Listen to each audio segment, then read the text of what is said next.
तो अमेरिका और ईरान के बीच एक सीज़फायर हो गया है या शायद नहीं हुआ? देखिए, एक तरफ तो ज़बरदस्त जश्न मन रहा है और दूसरी तरफ है एक अजीब सी गहरी खामोशी। तो सवाल ये है कि भाई असली कहानी है क्या? चलिए आज इसी को समझने की कोशिश करते हैं। सीज फायर की घोषणा के बाद जो तस्वीरें सामने आईं वो सच में हैरान करने वाली हैं। ईरान की गलियों में लोग जश्न मना रहे हैं, खुश हैं, लेकिन अमेरिका में एकदम सन्नाटा पसरा हुआ है। और यही जो फर्क है ना, यही हमें सोचने पर मजबूर करता है कि इस समझौते के पर्दे के पीछे चल क्या रहा है। तो फिर सवाल बिल्कुल सीधा सा है, कूटनीति की इस शतरंज की बिसात पर असली जीत किसकी हुई? आइए एक एक करके सारे तथ्यों को देखते हैं और पता लगाते हैं कि असली विजेता कौन है। देखिए, इस समझौते तक पहुंचने की जो कहानी है वो किसी थ्रिलर फिल्म से कम नहीं है। इसमें धमकियां भी थीं, पर्दे के पीछे की साजिशें भी, और ऐसे मोड़ भी जो किसी ने सोचे नहीं थे। चलिए जरा इस कहानी के पन्ने पलट कर देखते हैं। जरा सोचिए, एक तरफ तो पूरी दुनिया को मिटा देने की धमकी दी जा रही है और उसके कुछ ही घंटों के अंदर शांति की बातें होने लगती हैं। अचानक पाकिस्तान के प्रधानमंत्री का एक ट्वीट आता है और उसके तुरंत बाद युद्ध विराम का ऐलान हो जाता है। सब कुछ इतनी तेजी से हुआ कि दुनिया बस देखती ही रह गई। लेकिन कहानी में असली ट्विस्ट तो तब आता है जब पाकिस्तानी प्रधानमंत्री के ट्वीट में एक बहुत छोटी सी लेकिन बहुत बड़ी गलती पकड़ी जाती है। उनके ट्वीट के ठीक ऊपर लिखा था ड्राफ्ट।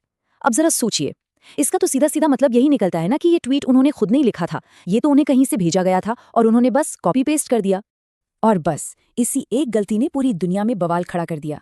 फोर्ब्स जैसे बड़े बड़े मीडिया हाउस और सोशल मीडिया पर शहबाज शरीफ की जमकर आलोचना हुई। सबने यही कहा कि ये पूरा मामला ही स्क्रिप्टेड है, जिसे अमेरिका ने ही लिखवाकर पोस्ट करवाया था। तो सवाल ये है कि आखिर इस समझौते में ऐसा क्या था जिसने पूरी बाजी ही पलट कर रख दी? चलिए अब उस एक शर्त को देखते हैं जिसने ईरान को इस खेल का विजेता बना दिया। इस पूरे खेल का जो सेंटर पॉइंट था वो था स्ट्रेट ऑफ हॉर्मुज।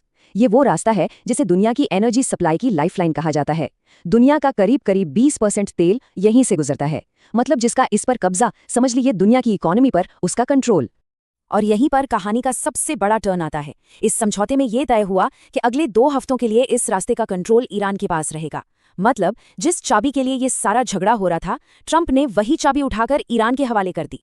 लेकिन कहानी सिर्फ हॉर्मुज तक ही नहीं रुकी। बताया जाता है कि अमेरिका ने ईरान के दिए हुए एक 10 पॉइंट प्लान को भी मान लिया और ये ईरान के लिए एक बहुत बहुत बड़ी डिप्लोमेटिक जीत थी। ईरान ने जो 10 शर्तें रखी थीं वो किसी भी लिहाज से अमेरिका के लिए एक हार जैसी थीं। हॉर्मुज पर कंट्रोल, यूरेनियम बनाने की इजाज़त, सारे प्रतिबंध हटाना, ये सब वही मांगे थीं जिन्हें अमेरिका हमेशा से हर बार ठुकराता आया था। अब ये जो टेबल है ना, ये असल में पूरी कहानी को एक लाइन में बता देती है। देखिए, एक तरफ है ट्रंप के बड़े बड़े इरादे, ईरान में सरकार बदल देंगे, उनके तेल पर कब्जा कर लेंगे, हॉर्मुज पर पूरा कंट्रोल होगा। और दूसरी तरफ नतीजा सिफर, जीरो। अमेरिका को अपने किसी भी लक्ष्य में कामयाबी नहीं मिली और ईरान को वो सब कुछ मिल गया जो वो चाहता था।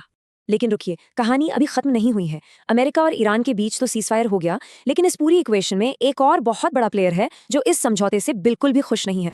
CNN की एक रिपोर्ट की माने तो इजराइल इस डील से बेहद नाराज है। उससे लगता है कि ये उसकी सुरक्षा के लिए एक बड़ा खतरा है और उसने साफ साफ कह दिया है कि वो इस युद्ध विराम को नहीं मानता और अपनी मिलिट्री कार्रवाई जारी रखेगा। और हैरानी की बात तो ये है कि ऐसी आवाजें अब खुद अमेरिका के अंदर से उठ रही हैं। अमेरिकी राजनेता जो केंट ने तो साफ कह दिया है कि अगर ये शांति समझौता बचाना है तो सबसे पहले हमें इजराइल को रोकना होगा। लेकिन ये कहना जितना आसान है, करना उतना ही मुश्किल।